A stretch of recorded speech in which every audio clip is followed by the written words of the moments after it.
Hi all, അസ്സലാമു അലൈക്കും. Welcome to JM ട്രിപ്പിലേറ്റ്സ്.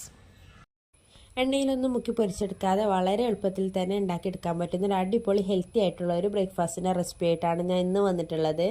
അപ്പോൾ എല്ലാവരും വീഡിയോ സ്കിപ്പ് അടിച്ചാതെ മുഴുവനായിട്ട് കാണാൻ ശ്രമിക്കുക. അപ്പോൾ അതെങ്ങനെ ഉണ്ടാക്കുന്നതെന്ന് കണ്ടു നോക്കാം. ആദ്യം ഞാൻ ഇവിടെ എടുത്തിട്ടുള്ളത് കടലമാവാണ് കേട്ടോ. 1/2 കപ്പ് കടലമാവാണ് ഞാൻ എടുത്തിട്ടുള്ളത്. അതൊരു ബൗളിലേക്ക് മാറ്റി കൊടുത്തിട്ടുണ്ട്. ഇനി അതിലേക്ക് ചേർത്ത് കൊടുക്കുന്നത് മുട്ടയാണ് കേട്ടോ. ഞാൻ 3 മുട്ടയാണ് ഇവിടെ എടുത്തിട്ടുള്ളത്. നിങ്ങൾക്ക് ഈ ഒരു കടലമാവിലേക്ക് 3 മുതൽ 5 മുട്ട വരെ എടുക്കാവുന്നതാണ് കേട്ടോ. നല്ലോണം ഇതൊന്ന് മിക്സ് ചെയ്ത് കൊടുക്കാം. വെള്ളത്തിൻ്റെ ആവശ്യമുണ്ട് എന്നുണ്ടെങ്കിൽ ഒരു മുട്ടയും കൂടി പൊട്ടിച്ചൊഴിച്ച് കൊടുക്കാം കേട്ടോ. ഈ ഒരു തിക്നെസ്സിൽ വേണം നമ്മൾ ബാറ്റർ ഒന്ന് തയ്യാറാക്കിയെടുക്കാൻ.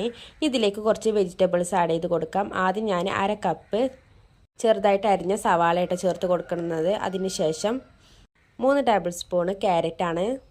ഇനി അടുത്ത് ചേർത്ത് കൊടുക്കുന്നത് ഇഞ്ചി വെളുത്തുള്ളി പേസ്റ്റാണ് കേട്ടോ. അതുപോലെ തന്നെ കറിവേപ്പിലയും കൂടി ചേർത്ത് കൊടുക്കുന്നുണ്ട്. നിങ്ങളെ കയ്യിൽ മല്ലിയില ഉണ്ട് എന്നുണ്ടെങ്കിൽ അത് ചേർക്കാവുന്നതാണ് കേട്ടോ. ഇതിലേക്കുള്ള പൊടി ഐറ്റംസ് ചേർത്ത് കൊടുക്കാം. ആദ്യം 1/2 ടീസ്പൂൺ ഉപ്പ് ചേർത്ത് കൊടുക്കാം. അതിനുശേഷം 1/4 ടീസ്പൂൺ മഞ്ഞൾപ്പൊടി ചേർത്ത് കൊടുത്തിട്ടുണ്ട്. ചെറിയ എരിവിന് വേണ്ടി മുളകും പൊടീൻ്റെ പകരം ഞാൻ ഇവിടെ ചേർത്ത് കൊടുക്കുന്നത് കുരുമുളക് പൊടിയാണ് കേട്ടോ. 1/2 ടീസ്പൂണാണ് ഞാൻ ചേർത്ത് കൊടുത്തിട്ടുള്ളത്. വേണമെന്നുണ്ടെങ്കിൽ പച്ചമുളക് 2 എണ്ണം പച്ചമുളക് ചെറുതായിട്ട് കട്ട് ചെയ്ത് കാണുകയാണെങ്കിലും ഇതിലേക്ക് ചേർത്ത് കൊടുക്കാം കേട്ടോ. അതിനുശേഷം ഒരു 1/4 ടീസ്പൂൺ ഗരം മസാലപ്പൊടി കൂടി ചേർത്ത് കൊടുത്തിട്ടുണ്ട്. നല്ലോണം മിക്സ് ചെയ്ത് കൊടുക്കാം. ഉപ്പ് ആവശ്യത്തിനനുസരിച്ച് പിന്നീട് നിങ്ങൾക്ക് ചേർക്കാവുന്നതാണ് കേട്ടോ. നിങ്ങളെ കയ്യിൽ ക്യാരറ്റ് ഇല്ല എന്നുണ്ടെങ്കിൽ നിങ്ങൾക്ക് ക്യാപ്സിക്കം അല്ല എന്നുണ്ടെങ്കിൽ കുരു കളഞ്ഞിക്കാണ്ട് തക്കാളിയും ചേർത്ത് കൊടുക്കാം. അപ്പോൾ ഈ രീതിയിലാണ് നമ്മളെ ബാറ്റർ ഇവിടെ റെഡി ആയിട്ടുള്ളത് കേട്ടോ. നമുക്ക് ഓരോന്നായിട്ട് ചുട്ടെടുക്കാം. അതിന് ഞാനിവിടെ എടുത്തിട്ടുള്ളത് ഇതുപോലെ ഒരു കുഴിയുള്ള ഒരു ഉണ്ണിയപ്പച്ചട്ടിയാണ്. നിങ്ങൾക്ക് ഈ ഒരു പാത്രം ഇല്ലാന്നുണ്ടെങ്കിൽ സാധാ പാന് വെച്ചിട്ട് നമ്മൾ ദോശ ചുടുന്ന പോലെയും ചുട്ടെടുക്കാവുന്നതാണ് കേട്ടോ. ഇതിലൊന്ന് എണ്ണ ഇതുപോലെ ബ്രഷ് കൊണ്ടൊന്ന് തടവിയതിന് ശേഷം ഇതിലേക്ക് ഓരോന്നായിട്ട് ഒഴിച്ചു കൊടുക്കാം.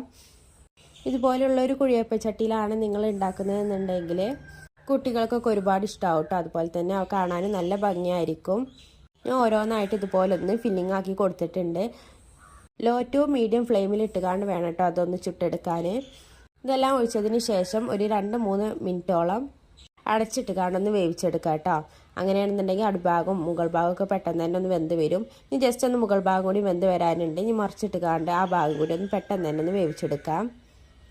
പെട്ടെന്ന് തന്നെ ചട്ടിയിൽ നിന്ന് ഇതുപോലെ ഒന്ന് ഇളകി വരും കേട്ടോ.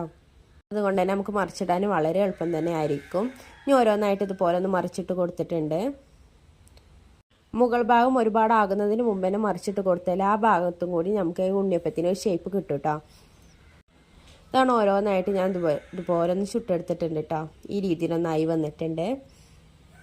ഇതുപോലെ നമുക്ക് ബാക്കിയുള്ളതും കൂടി വളരെ പെട്ടെന്ന് തന്നെ ഒന്ന് ചുട്ടെടുക്കാം.